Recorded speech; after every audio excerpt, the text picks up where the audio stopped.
Fala pessoal, tudo certo? Eu sou ex-funcionário da BRF, trabalhava em uma planta que atende mercado externo, sou graduado em zootecnia e medicina veterinária, atualmente doutorando em zootecnia, e vou passar para vocês algumas informações que muitas vezes economistas, assessores de investimento não têm acesso ou muitas vezes não têm noção, do que pode acontecer que atrapalha, o bom desempenho das empresas. Tá? Começo dizendo que a produção animal não é uma fábrica de tijolo. Quando você trabalha com seres vivos, você depende de clima, você depende de pessoas, você depende dos próprios animais e dos alimentos para esses animais. Eu realizei recentemente o lucro do meu investimento com BRF, com mais de 70% de lucro. Não é uma indicação de desinvestimento, e não é uma indicação também de investimento esse vídeo. A partir das informações que eu passar, eu gostaria que vocês levassem em consideração quando forem investir em empresas do agro que trabalham com aves e suínos. Primeiro ponto, sanidade. O que pega muito em avicultura é a salmonela. É uma bactéria que tem vários tipos, algumas poucas de notificação obrigatória, onde você precisa eliminar o lote de aves e não consumir a carne, tá? São casos pontuais, mas o que é mais comum são salmonelas banais ali, que de qualquer forma você precisa direcionar para abate condicional. Então, a primeira perda, às vezes o abate seria numa segunda-feira, os abates condicionais são na sexta ou no sábado, você tem que segurar aquele lote no campo até o dia desse tipo de abate, tá? Onde o frigorífico trabalha mais intensamente na higienização. Ali você já tem algumas perdas zootécnicas, o desempenho dos animais ali, conversão alimentar principalmente, já não é a mais indicada. Outro detalhe, o produto desses abates condicionais, você perde muito valor agregado que você poderia vender cortes in natura, você tem que destinar para outros subprodutos que passam por processamentos térmicos, tá? Que você vende por um preço muito menor do que você receberia se pudesse acabar vendendo os cortes in natura. Quando a gente fala de gripe aviária, o Brasil, ainda bem até o momento, não teve nenhum caso em aves comerciais, apenas em silvestres. O mundo inteiro praticamente já teve casos confirmados, mas o Brasil ainda não. O Ministério da Agricultura, produtores e empresas trabalham fortemente para evitar isso. Mas se acontecer, o que acontece? Imediatamente a exportação tranca, tá, do Brasil para fora. E aí começam as negociações e as conversas. Alguns países não vão mais aceitar, outros vão se aproveitar da situação, e pagar por um preço menor do que vale o produto, muitas vezes menor até do que o custo, tá? São políticas protecionistas dos países externos ali que a gente acaba, tendo que ceder nesse tipo de problema. Outra questão, fatores climáticos. A gente viu a tragédia que aconteceu no Rio Grande do Sul, a própria BRF tem plantas e granjas integradas ali no sul. Eu não vi pelo menos nada na televisão de instalações de suínos ou aviárias embaixo d'água, mas muito provavelmente aconteceu. A BRF provavelmente teve que indenizar esses produtores, então é um custo extra. Outro detalhe, a gente depende muito da produção de grãos, milho e farelo de soja que entra grandemente na nutrição desses animais. Então, momentos que chove mais do que deveria ou menos do que deveria, tá? Acaba tendo uma oferta de grãos menor no mercado, acaba subindo o preço automaticamente, subindo os custos desses animais aí.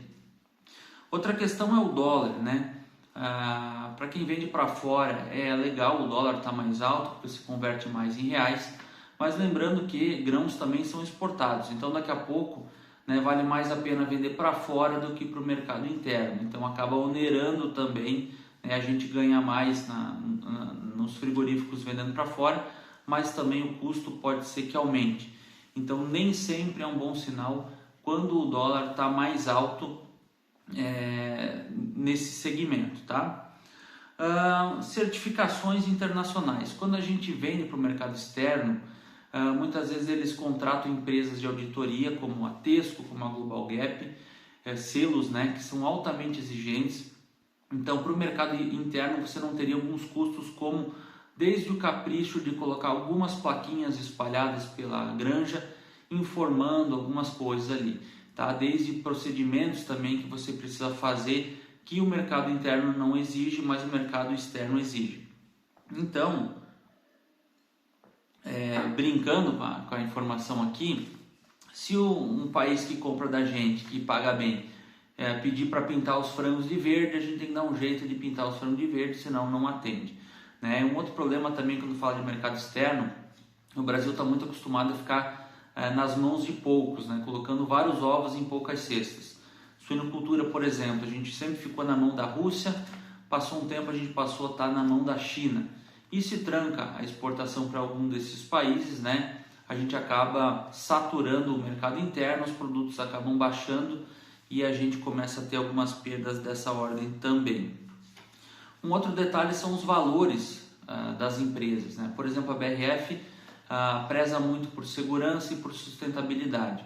Então teve uma situação uma vez que teve um acidente de acho que era uma Kombi, de equipe de apanha, daquele pessoal que apanha as aves para colocar nas caixas para ir para o abate, que a partir daquilo ali começaram a ter padrão de veículos para as equipes de apanha. Então passaram a ser vans climatizadas, com acesso a banheiro, né? Com certeza é muito bom isso, né? Teve checklist de pneus, etc.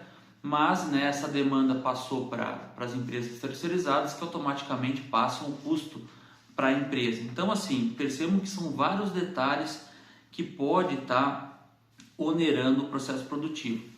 Um outro grande detalhe, sucessão familiar. Os filhos dos produtores, pelo menos aqui do sul, não querem mais ficar nas propriedades. O produtor está envelhecendo, então existem dois caminhos. Você vai ter que tecnificar as instalações para trabalhar melhor com menos pessoas, ou investir em funcionários que muitas vezes não quer trabalhar nos finais de semana, tem exigência salarial, tem um turnover grande, você trabalha com pessoas despreparadas às vezes, né? Quando ela estava preparada para trabalhar, ela acaba saindo, né? Então, enfim, acabou que esse é um dos grandes gargalos que nós temos aqui no sul.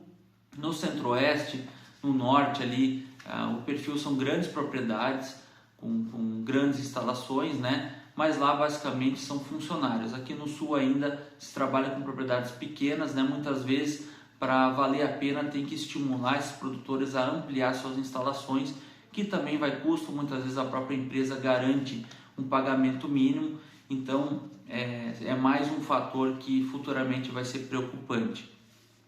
E pessoal, sempre vai ter quem vai querer comprar empresas do agro, porque elas se interessam muito pelos canais de escoamento, da estrutura que já existe, né? O material humano que se tem, né? Por exemplo, a Marfrig agora ela ficou majoritária da BRF, né? Acho que isso também estimulou para o salto das ações da BRF, tá? Mas enfim, a gente não sabe o que pode acontecer se 100% das ações forem algum dia compradas, né? A gente vai receber de alguma forma o preço que vai ser cotado na época, né? Então pode ser que algumas pessoas tenham perdas, ou se você tiver paciência, né, você pode esperar o mercado melhorar e futuramente realizar o lucro, como eu fiz. Eu cheguei a ter ações acho que a R$6 e tal, e ela acabou saltando agora aí para R$19,36, que foi o valor que eu vendi, né? Um outro detalhe, BRF fazia muito tempo que não pagava dividendos, então foi um dos motivos que eu quis realizar para investir ou em fundo imobiliário ou em outra ação que, além de estar sendo valorizada, ela também paga um pouquinho de dividendos. Então, pessoal, frisando, não é uma recomendação de investimento ou desinvestimento, apenas em um ponto de vista de um profissional do agronegócio que eu trabalho ainda hoje, né, e que pode auxiliá-los aí numa decisão estratégica quando for investir ou manter o investimento em empresas desse setor. Um grande abraço e até a próxima.